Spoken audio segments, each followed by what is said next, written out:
আসসালামু আলাইকুম। আমন্ত্রণ জানাচ্ছি জাগো স্পোর্টসে। আপনাদের সাথে আছি আমি মমতাজ শাহিন রুম্পা। শুরুতেই জানিয়ে দিব আপডেটগুলো। আমির আফ্রিদির তোপে উড়ে গেল নিউজিল্যান্ড, পাকিস্তানের বড় জয়।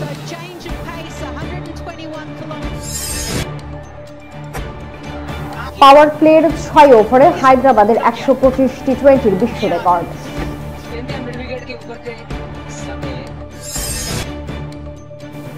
মুস্তাফিজ পাথি রানাদের নিয়ে অবিশ্বাস্য মন্তব্য করলেন হার্ষা ভোগলে, অ্যাডাম গিলক্রিস্ট ও টম মুডি। ম্যাচ চলাকালীন নামাজ আদায় করে প্রশংসা কুড়িয়েছেন মাহমুদুল্লাহ। লঙ্কা প্রিমিয়ার লিগের দল কিনলেন 2 বাংলাদেশি। শুনছিলেন শিরোনাম, এবারে বিস্তারিত। শাহিন আফ্রিদি আছেন, মোহাম্মদ আমিরও আছেন। পাকিস্তানের এমন বোলিং আক্রমণ দেখার অপেক্ষায় ছিলেন অনেক সমর্থকই। আজ পাকিস্তান নিউজিল্যান্ড সিরিজের দ্বিতীয় টি-20তেই একসঙ্গে দেখা মিলেছে তাদের। ফলাফল 2 বাঁহাতি পেসারের সামনে রীতিমতো হাঁসফাঁস করছে কিউইদের অপেক্ষাকৃত দুর্বল ব্যাটিং লাইন আপ। শাহিন 3.1 ওভারে 13 রানে নিয়েছেন 3 উইকেট। আমির 3 ওভারে 13 রানে 2 উইকেট। পাকিস্তানের 2 বাঁহাতির জ্বলে ওঠার দিনে নিউজিল্যান্ড প্রথমে ব্যাট করতে নেমে 18.1 ওভারে 90 রানে গুটিয়ে গেছে, যা তাড়া করতে নেমে পাকিস্তান ম্যাচ জিতে নিয়েছে 47 বল আর 7 উইকেট হাতে রেখে। রাওয়ালপিন্ডি ক্রিকেট স্টেডিয়ামের ম্যাচটিতে রান তাড়ায় পাকিস্তানের নায়ক মোহাম্মদ রিজওয়ান। ডানহাতি এই উইকেট কিপার ব্যাটসম্যান 3 নম্বরে নেমে অপরাজিত থাকেন 34 বলে 45 রানে। প্রথমবারের মতো আন্তর্জাতিক ক্রিকেটে ব্যাট করতে নামা ইরফান খান অপরাজিত থাকেন 18 বলে 18 রানে। পাকিস্তানের জয়ের পথ প্রশস্ত করে দিয়ে যান আসলে বোলাররাই। টসে হেরে আগে ব্যাট করতে নামা নিউজিল্যান্ড তৃতীয় ওভারে হারায় টিম সাইফার্টকে, ফেরান শাহিন আফ্রিদি। এর পরের ওভারে বল হাতে নেন আমির। 3.5 বছরের বেশি সময় পর এই সিরিজ দিয়েই জাতীয় দলে ফেরা এই পেসার নিজের দ্বিতীয় বলেই কাভারে ইফতিখারের ক্যাচ বানিয়ে আউট করেন টিম রবিনসনকে। আমির অবশ্য এখানেই থামেননি, নিজের পরের ওভারে এসে ফেরান ডিন ফক্সক্রফটকে। নিউজিল্যান্ড 35 রানে 3 উইকেট হারিয়ে ফেলার পর ম্যাচে আর নিয়ন্ত্রণ নিতে পারেনি। স্পিনার আবরার আহমেদ আর শাদাব খানও উইকেট শিকারীর উৎসবে যোগ দিলে 79 রানে 8ম উইকেট হারায় কিউইরা। শেষ দিকে নাসিম শাহ ও শাহিন 2 উইকেট তুলে নিয়ে নিউজিল্যান্ডের ইনিংস 100 রানেই থামিয়ে দেন। এবারের আইপিএলে সর্বোচ্চ দলীয় সংগ্রহের রেকর্ড দুবার ভেঙেছে সানরাইজার্স হায়দ্রাবাদ। শনিবার দিল্লি ক্যাপিটালসের বিপক্ষে পাওয়ার প্লেতে বিনা উইকেটে 125 রান তুলে আরেকটি বিশ্ব রেকর্ড গড়ল দলটি। আইপিএল তো বটেই, স্বীকৃত টি-20 ক্রিকেটে প্রথম 6 ওভারে এত রান করার নজির নেই কোনো দলের। আগের রেকর্ডটি ছিল নটিংহ্যামশায়ারের। 2017 সালে ইংল্যান্ডের ঘরোয়া টি-20 লিগে ডারহামের বিপক্ষে প্রথম 6 ওভারে 106 রান তুলেছিল তারা। আইপিএলে এর আগে পাওয়ার প্লেতে সর্বোচ্চ 105 রানের রেকর্ড ছিল কলকাতা নাইট রাইডার্সের। আজ সেই রেকর্ড ভাঙে হায়দ্রাবাদের 2 ওপেনার ট্রাভিস হেড এবং অভিষেক শর্মা। পাওয়ার প্লেতে টর্নেডো ব্যাটিংয়ে মাত্র 26 বলে 84 রান করেন ট্রাভিস হেড, আর অভিষেক 10 বলে করেন 40 রান। সপ্তম ওভারে অভিষেক 12 বলে 46 করে বিদায় নিলে জুটি ভাঙে 38 বলে 131 রানের উদ্বোধনী জুটি। পরে ট্রাভিস হেড থামেন 32 বলে 89 রানে। 2 ওপেনারই হাঁকান 6টি করে ছক্কা। গতকাল লখনৌ সুপার জায়ান্টসের বিপক্ষে মাঠে নামে মুস্তাফিজের চেন্নাই সুপার কিংস। নির্ধারিত 20 ওভারে 6 উইকেটে 176 রান করে চেন্নাই সুপার কিংস। জবাবে ব্যাট করতে 6 বল হাতে রেখে 8 উইকেটের বিশাল জয় তুলে নেয় লখনৌ সুপার জায়ান্টস। আরো বড় ব্যবধানে হারতে পারত চেন্নাই সুপার কিংস, কিন্তু শেষ মুস্তাফিজ ও পাথি রানার একটি করে উইকেট নেয়াতে সেইটা আর হয়নি। এই ম্যাচে চেন্নাইয়ের প্রায় সব বোলারই বেশ খরুচে ছিলেন। লখনৌ সুপার জায়ান্টসের বিপক্ষে 4 ওভার বল করে 43 রান দিয়ে মাত্র 1 উইকেট পেয়েছেন ফিজ। 42 রান দিয়েছেন তুষার দেশপান্ডে। পাথি রানা দিয়েছেন 29 রান ও 3 ওভার বল করে জাদেজা দিয়েছেন 32 রান। এমন বোলিং এর পর চেন্নাইয়ের বোলারদের সমালোচনা করেছেন সাবেক অজি ক্রিকেটার ও কোচ টম মুডি। তিনি মুস্তাফিজ দেশপান্ডেদের খরচে বোলিং এর সমালোচনা করে বলেন, মুস্তাফিজুর, দেশপান্ডে, জাদেজা তারা সবাই ওভার প্রতি 10-এর বেশি রান দিয়েছে। এমন বোলারদের কাছে আপনি কখনোই এমনটা প্রত্যাশা করবেন না।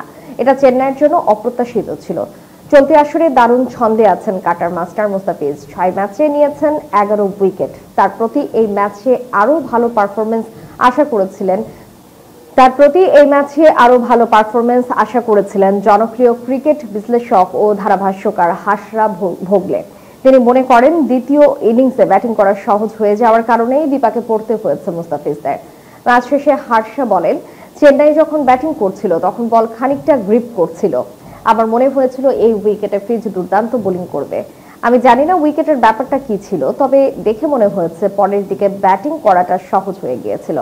অবশ্য মুস্তাফিজের প্রচেষ্টায় প্রশংসা করেছেন সাবেক অজি উইকেট রক্ষক ব্যাটার অ্যাডাম গিলক্রিস্ট। তিনি বলেন, আমার কাছেও ব্যাপারটা একই মনে হয়েছে। আপনি যদি খেয়াল করেন তাহলে দেখবেন ফিজ খুব ভালোভাবে স্লোয়ারের চেষ্টা করেছে। চেন্নাই আমরা দেখেছি এগুলো কাজে দিয়েছে, কিন্তু এখানে কাজে আসেনি। ব্যাট বলে আশানুরূপ পারফরমেন্স না করতে পারলেও ম্যাচ চলাকালীন নামাজ আদায় করতে গিয়ে সবার কাছ থেকে প্রশংসা কুড়িয়েছেন মাহমুদুল্লাহ রিয়াদ। এছাড়া ব্রাদার্স ইউনিয়নের বিপক্ষে ম্যাচে অদ্ভুতুরে অ্যাকশনে বোলিং করে সবাইকে অবাক করেছেন সাইলেন্ট কিলার। ম্যাচে তখন চলছে 19তম ওভার। ব্রাদার্সের স্পিনার নূরের বলে ক্যাচ তুলে আউট হয়ে মাহমুদুল্লাহ ড্রেসিং রুমের দিকে দিলেন ভোঁ দৌড়।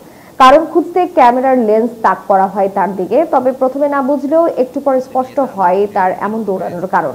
মিরপুরে একাদশ রাউন্ডের শেষ ম্যাচে 136 রানের লক্ষ্যে ব্যাট করতে নামে মোহামেডান।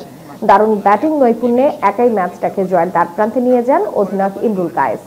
জয়ের জন্য যখন প্রয়োজন 40 রান, তখন ব্যাটিংয়ে আসেন মাহমুদুল্লাহ রিয়াদ। নেমেই সে ওভারের তৃতীয় বলেই হাঁকান ছক্কা, তবে পরের ওভারে নূরের বলে আউট হন তিনি। আর তখন জুমার নামাজ শুরু হওয়ার বাকি অল্প কিছু সময়, তাই সময়টা নষ্ট না করে দৌড়ে মাঠ ছাড়েন সাইলেন্ট কিলার। পরে তড়িঘড়ি করে মিরপুর ইনডোরের পাশের মসজিদে নামাজ আদায় করেন রিয়াদ। তারপর আবারও যোগ দেন দলের সঙ্গে।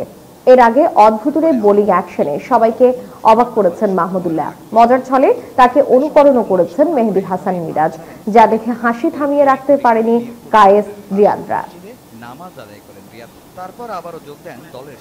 লঙ্কা প্রিমিয়ার লিগের দল ডাম্বুলা অরা কিনে নিল দুই বাংলাদেশের মালিকানাধীন প্রতিষ্ঠান ইম্পেরিয়াল স্পোর্টস গ্রুপ। ফ্রাঞ্চাইজিটি ডাম্বুলা থান্ডার্স নামে মাতাবে আগামী মৌসুমের এলপিএল। শনিবার এক বিবৃতিতে বিষয়টি নিশ্চিত করেছে এলপিএল কর্তৃপক্ষ। তামিম রহমান ও গোলাম রাকিব দুই বাংলাদেশি উদ্যোক্তা। যুক্তরাজ্যের বাজারে ব্যবসায় সফল এই দুজন এবার বিনিয়োগ করার সিদ্ধান্ত নিয়েছেন লঙ্কা প্রিমিয়ার লিগে। নিজেদের প্রতিষ্ঠান ইম্পেরিয়াল স্পোর্টস গ্রুপের অধীনে তারা কিনেছে ডাম্বুলা ফ্রাঞ্চাইজির মালিকানা সত্ত্ব। ফ্রাঞ্চাইজিটি নিয়ে নিজেদের ভবিষ্যৎ পরিকল্পনা সম্পর্কে তামিম রহমান বলেন, লঙ্কা প্রিমিয়ার লিগে নিজেদের যাত্রা শুরু করতে পেরে আমরা বেশ আনন্দিত। আমাদের মূল লক্ষ্য এমন একটি দল তৈরি করা যেটা সাহস, দক্ষতা ও স্পোর্টসম্যানশিপের উদাহরণ হবে, যে দল সবাইকে আকৃষ্ট করবে এবং বিশ্বব্যাপী সমর্থকদের অনুপ্রেরণা যোগাবে। ইম্পেরিয়াল স্পোর্টস গ্রুপের সহ প্রতিষ্ঠাতা গোলাম রাকিব বলেন, আমাদের লক্ষ্য ডাম্বুলা থান্ডার্সকে সর্বোচ্চ প্রতিযোগিতার পর্যায়ে নিয়ে যাওয়া। আমরা স্থানীয় প্রতিভাকে পরিচর্যা করতে এবং ইতিবাচক ও দীর্ঘমেয়াদী প্রভাব তৈরিতে শ্রীলঙ্কান কমিউনিটির কাছে প্রতিজ্ঞাবদ্ধ। আমরা এখানে এসেছি জিততে, ক্রিকেটের সঠিক আবহকে উদযাপন করতে এবং আমাদের সমর্থকদের গর্বিত করতে। শেষ করার পূর্বে সংবাদ শিরোনামগুলো জানিয়ে দিব আরো একবার। আমির আফ্রিদির তোপে উড়ে গেল নিউজিল্যান্ড, পাকিস্তানের বড় জয়।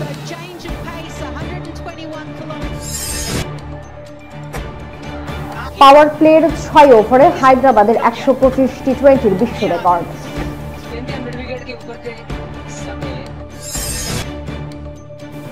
মুস্তাফিজ পাথি রানাদের নিয়ে অবিশ্বাস্য মন্তব্য করলেন হার্ষা ভোগলে, অ্যাডাম গিলক্রিস্ট ও টম মুডি। ম্যাচ চলাকালীন নামাজ আদায় করে প্রশংসা কুড়িয়েছেন মাহমুদুল্লাহ। লঙ্কা প্রিমিয়ার লিগের দল কিনলেন দুই বাংলাদেশি। এতক্ষণ আমাদের সাথে থাকার জন্য ধন্যবাদ। আল্লাহ হাফেজ।